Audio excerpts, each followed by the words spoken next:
Hi everyone, my name is Shahbaz Ali. Welcome back to my channel Tata steel vocational training.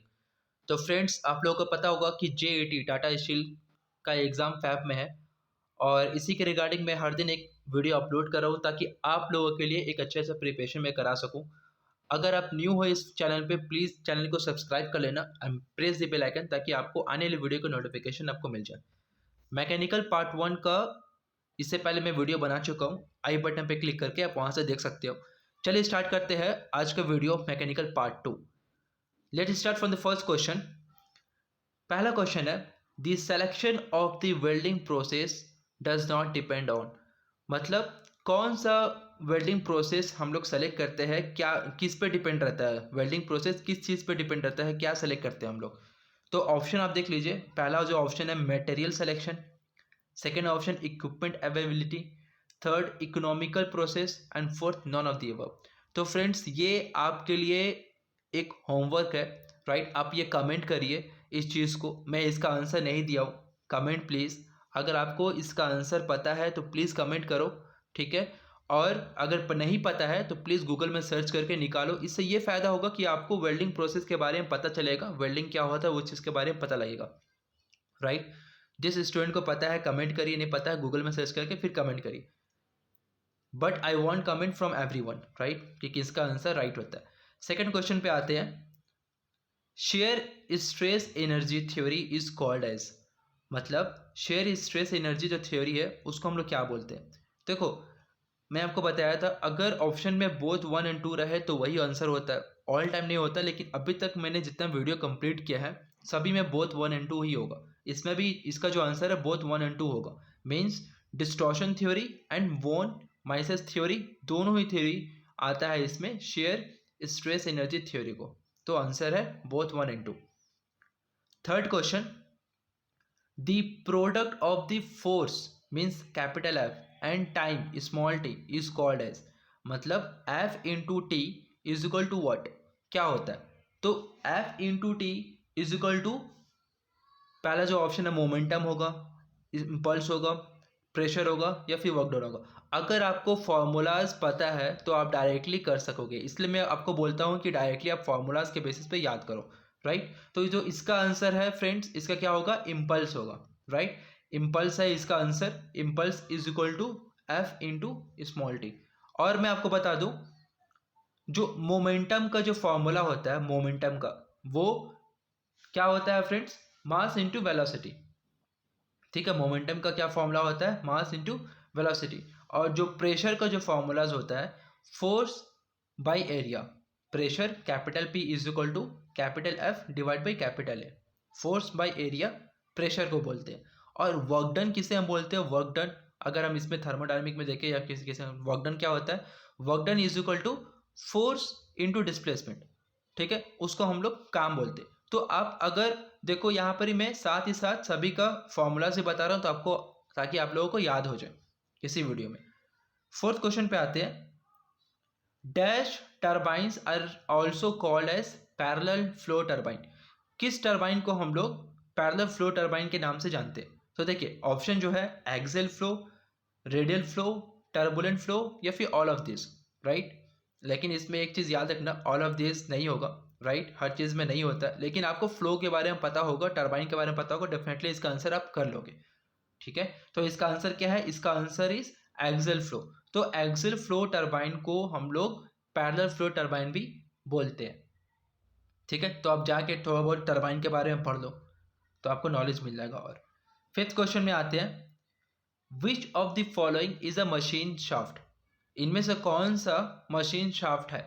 पहला option line shaft, second crank shaft, third counter shaft, fourth none of this. तो इसका answer क्या होगा friends, अगर आपको machine के बारे में पता हो डेफिनेटली आप बता सकोगे कि क्रैंक शाफ्ट जो है वो मशीन शाफ्ट होता है। तो answer is crank shaft. Sixth question, जो काफ़ी बार पूछे गया है जेट एग्जाम में या फिर और भी टाटा स्टील एग्जाम में पूछा जाता है, बिकॉज ये स्टील का पार्ट है। और मैं आपको बताऊं कि स्टील कंपनी में स्टील का क्वेश्चन काफ़ी ही होता है और इजी होता है, बेसिक क्वेश्चन रहते हैं। तो सिक्स क्वेश्चन में क्या है कि what is the percentage of carbon in plane carbon steel. अगर आपको कार्बन स्टील के बारे में पता होगा कि कितने टाइप्स के होते हैं, उसमें परसेंटेज कितने होते हैं कार्बन के, तो आप डायरेक्टली देख के बता सकोगे। तो जो इसका ऑप्शन है less than 17%, less than 7%, less than 1.7%, less than 0.7%। देखिए सबसे पहले मैं आपको बता दूं, कार्बन स्टील में जो कार्बन का परसेंटेज होता है वो डिटरमाइन करता है कि कौन सा कार्बन स्टील है, राइट। तो इसका जो आंसर है मैं आपको बता देता हूँ, इसका जो आंसर है वो लेस देन 1.7% है, राइट। प्लेन कार्बन स्टील में जो कार्बन का परसेंटेज होता है 1.7% होता है। और भी मैं इंफॉर्मेशन अगर दूंगा तो कार्बन जो स्टील है वो 3 सब ग्रुप में डिवाइड किया जाता है according to percentage of carbon. जैसे अगर मैं बात करूं लो कार्बन स्टील, या लो कार्बन स्टील को भी हम लोग माइल्ड स्टील बोलते हैं, तो उसमें कितना कार्बन परसेंटेज रहता है, अप टू 0.3% ऑफ कार्बन रहता है। किसमें, लो कार्बन स्टील या फिर माइल्ड स्टील, दोनों को ही वही बोलते हैं, या तो लो कार्बन स्टील या फिर माइल्ड स्टील। इसमें कितने परसेंट ऑफ कार्बन रहते हैं, अप टू 0.3% ऑफ कार्बन रहते हैं, राइट। मीडियम कार्बन स्टील में, मीडियम कार्बन स्टील में जो परसेंटेज होता है कार्बन का वो होता है 0.3 से लेकर 0.6% of carbon, okay. And last, high carbon steel में जो परसेंटेज होता है कार्बन का वो मोर देन होता है 0.6% ऑफ कार्बन। तो आई होप इस वीडियो में आपको ये भी नॉलेज मिल गया कि कार्बन परसेंटेज कितना होता है different category of carbon steels में, ठीक है। 7th क्वेश्चन पे आते हैं। The total energy, the total amount of energy in the universe is. तो आपको पता होगा कि यूनिवर्स में जो अमाउंट ऑफ एनर्जी होता है, टोटल अमाउंट ऑफ एनर्जी होता है, वो डेफिनेटली क्या होता है फ्रेंड्स, क्या वो इंक्रीज करता है, क्या वो डिक्रीज करता है, क्या वो डिपेंड रहता है सिचुएशन पे या फिर कांस्टेंट रहता है। तो मैं आपको बता दूं, ना ही इंक्रीज करता है ना ही डिक्रीज करेगा, क्योंकि अगर देखो यूनिवर्स का टोटल अमाउंट ऑफ एनर्जी अगर इंक्रीज किया डिक्रीज किया डेफिनेटली ये इफेक्ट पड़ेगा। तो इसका जो एनर्जी होता है कांस्टेंट होता है। तो 7th का आंसर क्या है, कांस्टेंट है। 8th question, what is the entropy of the system at equilibrium state, right. Equilibrium state में एंट्रोपी क्या होता है, एट इक्विलिब्रियम स्टेट में एंट्रोपी क्या होता है सिस्टम का, वो बताना। तो क्या वो मैक्सिमम होता है, मिनिमम होता है, जीरो होता है या फिर 1 होता है। तो सबसे पहले तो आपको एंट्रोपी के बारे में पता होना चाहिए कि एंट्रोपी होता है क्या, राइट। एंट्रोपी कुछ नहीं होता फ्रेंड्स, एंट्रोपी का मतलब होता है कि सिस्टम का डिसऑर्डर होना, मतलब मेजरमेंट। एंट्रोपी एक तरीका से मेजरमेंट है कि एक सिस्टम मान लेते हैं, वो सिस्टम में कितना डिसऑर्डर हो रहा है, मतलब जो मॉलिक्यूल्स है कहाँ यहाँ वहाँ भाग रहे हैं, उसको हम बोलते हैं एंट्रोपी। एंट्रोपी ये भी डिस्क्राइब करता है कि एक सिस्टम में एनर्जी अवेलेबल नहीं है, मतलब कितने एनर्जी अवेलेबल नहीं है काम करने के लिए, राइट। जैसे कि जितना ज़्यादा डिसऑर्डर होगा ना, जितना ज़्यादा सिस्टम में हलचल होगा उतने ही ज़्यादा एंट्रोपी होगा। अब समझे, तो एंट्रोपी डिसऑर्डर होता है सिस्टम का, मेजरमेंट करता है कि कितना उसमें डिसऑर्डर है एनर्जी का। तो अभी बताइए कि इक्विलिब्रियम स्टेट में एंट्रोपी क्या होना चाहिए, इक्विलिब्रियम स्टेट है, इक्विलिब्रियम स्टेट पता है ना क्या होना चाहिए, मैक्सिमम होता है, ठीक है।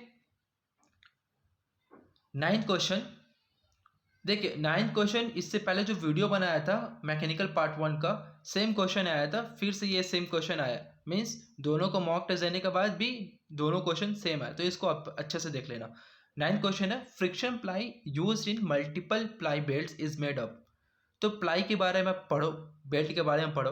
फ्रिक्शन प्लाई यूज करते हैं हम लोग मल्टीपल प्लाई बेल्ट्स में, किस चीज़ से बने होते हैं, क्या वो सिंथेटिक स्ट्रिप से बनते हैं। अगर जो लोग मेरे वीडियो देखे होंगे पार्ट 1 का, डेफिनेटली वो इसका आंसर बता दिए होंगे बिना आंसर देखे हुए, ठीक है। Synthetic strip, polyamide strip, polyester quotes या फिर ऑल ऑफ दिस। तो इसका आंसर क्या है, राइट, इसका आंसर जो है synthetic strip. 10th question, the ratio of stress and strain is known as. ये तो बहुत काफ़ी ईजी है, अगर आप थर्मोडायनेमिक या फिर मैकेनिकल डिपार्टमेंट्स के पढ़े हो तो डेफिनेटली इसका आंसर तो आप बता ही दोगे।